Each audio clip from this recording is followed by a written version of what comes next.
bon mu nekk li gën a fas yéegle kaay yi amati nañ mbégte bu baax a baax waaw tey taxaw seetlu bi nag rek mooy président Macky Sall demoon na Thiès démb waaw forte délégation génn mais nag fu nekk délégation jóge na fi si Sénégal dem mais man lu may wax rek mooy Macky Sall man day jéem a nax Sénégalais yi mais ñi ànd ak moom dañ koy nax quoi parce que dañ koy indil mbooloo mu bari moo xam ne si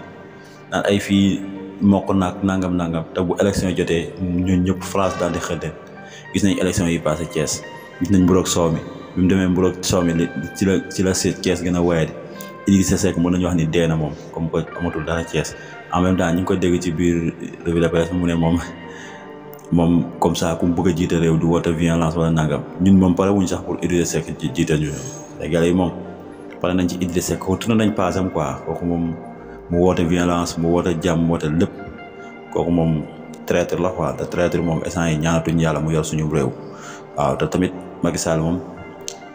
mandat am fii lay yem waaw na bàyyi ñeneen ñi ñu dem rek waaw xool ku ñu neex